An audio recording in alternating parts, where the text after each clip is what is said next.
Hello tout le monde, salut Facebook, j'espère que vous allez bien. Hop. Alors, hop. Bon, j'essaye à chaque fois de mettre les commentaires, mais ça ne passe jamais. Bon. N'hésitez pas à me faire un petit coucou quand vous arrivez, hop, quand vous êtes là en live, ou à me mettre un petit hashtag replay si vous regardez ce live en replay du coup. Aujourd'hui, j'avais envie de vous parler de la notion de timing. Parce que je trouve, en tout cas là je parle pour moi, je trouve que dans mon entreprise, ce qui peut créer des légères contractions, on va dire ça comme ça, en tout cas là où je sens qu'il y a le plus de choses qui me chafouinent, c'est toujours dans le rapport au temps. En fait, j'avais envie de vous parler de ça tout simplement parce que ce matin, j'ai enfin pris le temps de valider tout mon juridique, tout ça, pour envoyer au greffe. Et ça fait, je pense, un bon mois que j'ai ça en tête, dans un coin de ma tête, et je me dis, il faut le faire, il faut le faire. Et puis, il y a toujours, j'allais dire, il y a toujours plus important, pas forcément plus important, il y a toujours, dans mon cas, plus kiffant. C'est-à-dire que j'ai fait des choses qui n'étaient pas plus importantes, mais qui me mettaient plus dans le plaisir. Moi, je dis souvent à mes clientes que je travaille dans l'enthousiasme. C'est vraiment, j'ai plus de to-do list aujourd'hui. Ouh là là, j'ai mon truc qui se casse la merveille. Je n'ai plus de to-do list aujourd'hui. Par contre, j'essaye de me retrouver. Par contre, je sais exactement là où je veux aller, quelles sont les étapes clés pour y arriver et quelles sont les actions que je dois poser. Ça, c'est très clair dans ma tête.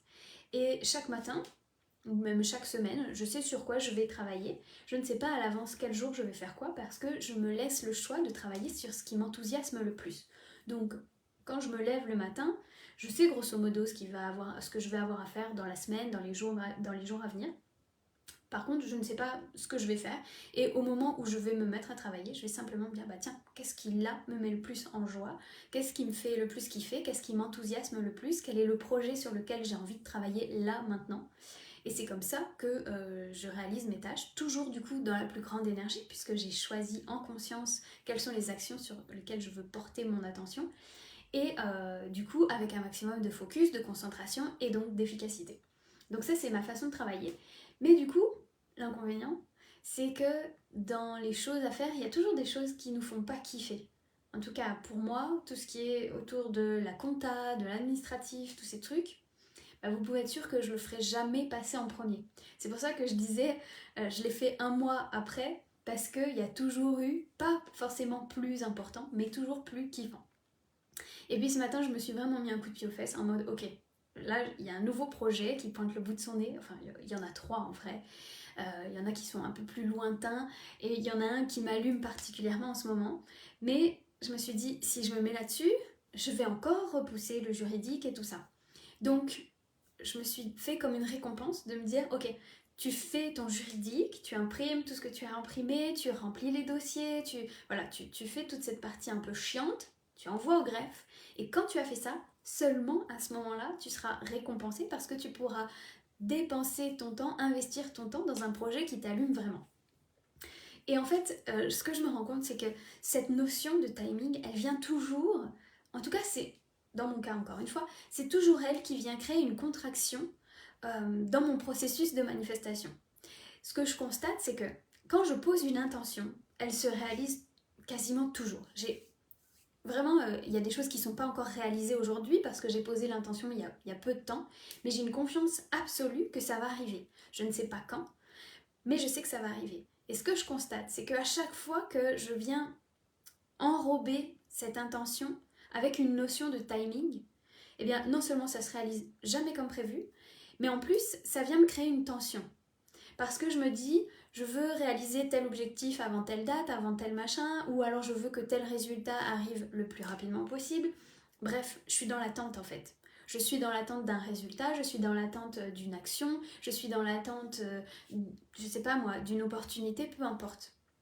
Et à chaque fois que je suis dans l'attente, c'est comme si j'étais plus complètement dans ma puissance ni dans la confiance. C'est comme si les deux ne pouvaient pas être combinés. On ne peut pas, à mon sens, être à la fois dans l'attente de quelque chose, et donc dans le contrôle, et à la fois dans le lâcher-prise et la confiance. Et ce que je constate, c'est que plus je marche du côté de la confiance et du lâcher-prise, plus les choses arrivent vite. Mais ça me demande de vraiment lâcher la notion de timing, qui est vraiment très très marquée chez moi. Genre, il faut réaliser tel objectif avant telle date, tel truc avant telle deadline. Et voilà, c'est vraiment quelque chose qui est très marqué chez moi et sur lequel je travaille depuis plusieurs semaines, voire même mois, en fait, pour lâcher les attentes au niveau du temps. Et il y a certains projets où j'ai aucune attente au niveau du timing. Par exemple, mon livre, j'avais vraiment aucune attente. Je savais qu'à un moment donné, il serait publié. Je ne savais pas quand, ni par quelle maison d'édition, ni même si ce serait une auto-édition. Puis je m'en fichais en fait. Je m'en fichais complètement. Vraiment, c'était pas du tout ça l'important. L'important, c'était le message de mon livre. Et c'est là que le manifeste, cette grande vision que vous avez, elle est tellement importante parce que c'est elle qui va vous permettre de lâcher le timing. Quand la grande vision, elle nous porte et elle nous anime, on s'en fiche de quand les choses vont arriver. Parce que la certitude est là, parce que la confiance est là, et donc on n'a plus besoin de contrôler quand est-ce que ça va arriver. Et plus on lâche le comment et le quand, plus les choses arrivent rapidement et d'une façon complètement inexpliquée. C'est pour ça aussi que j'insiste beaucoup auprès de mes clientes, notamment sur leur vision. Est-ce qu'elles ont une vision claire? Ça ne veut pas dire franchement détaillée, mais est-ce qu'elles ont une vision claire de ce qu'elles veulent accomplir, de ce qu'elles veulent réaliser? Quelles sont leurs ambitions? C'est quoi leur pourquoi? Leur grand pourquoi? C'est quoi leur mission? Tout ça, on va le voir dans Manifeste, c'est tellement important. Et on va voir aussi justement que plus on est connecté à ce manifeste, plus on lâche le doute.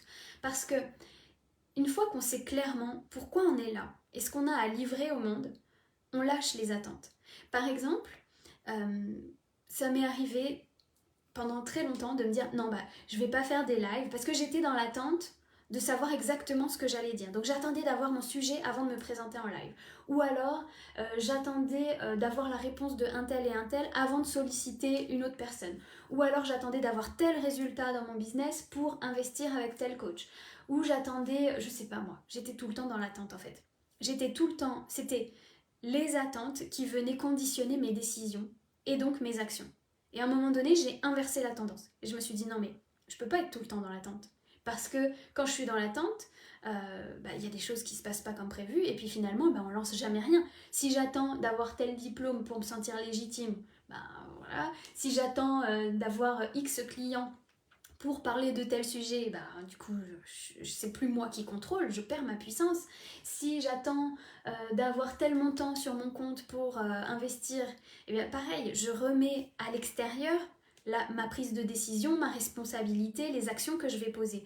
Donc c'est comment on inverse la tendance pour non plus être dans l'attente pour prendre des décisions, mais décider de façon à ce que les attentes se réalisent. Et ça change tout en fait. C'est ça, devenir acteur, c'est ça, devenir actrice. C'est ça aussi que je diffuse, un de mes grands messages qui est justement d'accompagner les impactrices. Les impactrices, c'est les femmes qui deviennent complètement actrices de leur vie, de leur succès.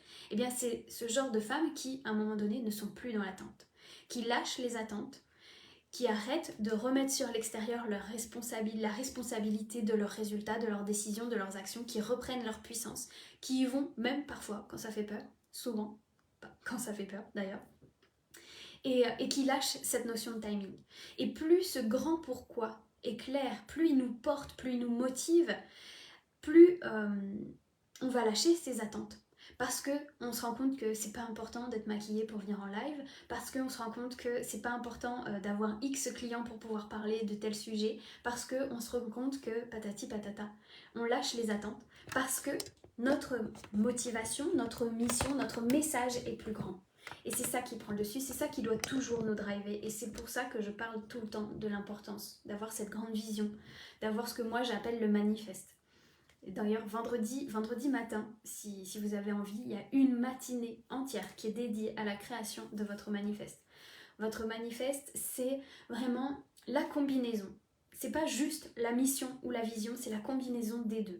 On va aller chercher votre mission, votre vision, on va aller combiner ces deux grandes approches pour aller chercher ce qui vous porte. Et on va aussi mettre en lumière tous les freins qui potentiellement pourraient venir vous bloquer dans la manifestation de ce que vous souhaitez réaliser. Parce que poser sur le papier nos intentions, nos ambitions, nos objectifs, ce qu'on souhaite réaliser, notre grande vision, c'est génial.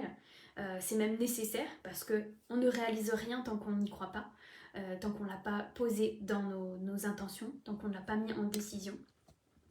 Mais c'est aussi important d'aller regarder tout ce qui pourrait faire obstacle, justement. Tous ces petits grains de sable. Pour moi, c'est beaucoup la notion de timing, mais pour vous, il y aura certainement d'autres choses. On va mettre ça en lumière vendredi, justement. Donc on va élaborer, travailler sur cette grande vision et on va aussi aller regarder quels pourraient être les blocages qui vont venir se manifester sur votre chemin pour que vous ayez toutes les compétences qui sont déjà là, qu'on soit clair, hein, toutes les ressources pour les contourner. Parce que de toute façon, le chemin d'entrepreneur, c'est ça tout le temps. Hein. C'est pas une longue ligne droite et qui monte, hein, on est bien d'accord. Il y a plein de détours, il y a plein de cul-de-sac, il y a plein de fossés, de trous, de trucs casse-gueule. Mais l'intérêt d'avoir son manifeste, c'est que justement, quand vous êtes dans un trou, quand vous êtes en train de vous casser la gueule, quand vous êtes dans un cul-de-sac, eh bien il est là, il vous porte, c'est lui qui vous guide, c'est votre étoile du Nord, c'est lui qui vous montre le chemin, qui vous permet de rattacher à pourquoi vous êtes là, pourquoi vous faites les choses, pourquoi vous allez faire telle action alors que les peurs sont tellement grandes. C'est vraiment ça. On va aller créer une motivation qui va être supérieure à vos peurs pour que quand les peurs se manifestent, vous n'ayez aucun doute que vous allez réaliser ce que vous souhaitez réaliser. Voilà ce que je voulais partager avec vous aujourd'hui autour de cette notion de timing, lâcher les attentes, lâcher le comment, lâcher le quand. Et puis autour de ce manifeste, peu importe comment vous l'appelez, votre grande vision, votre pourquoi, votre mission. Moi je l'appelle le manifeste parce qu'il vient englober tout ça. C'est vraiment un travail de fond sur tous ces concepts-là et d'autres. Vous verrez ça vendredi pour celles qui seront avec nous. Ça se passe en live sur Zoom, mais vous avez évidemment accès au replay. Et le tarif est à 111 € la demi-journée qui va être assez intense quand même, faut le dire. Et ça passe à 333 € mercredi. N'hésitez pas si vous avez des questions, je vous mettrai le lien en dessous en commentaire. Et je vous retrouve très vite dans un prochain live.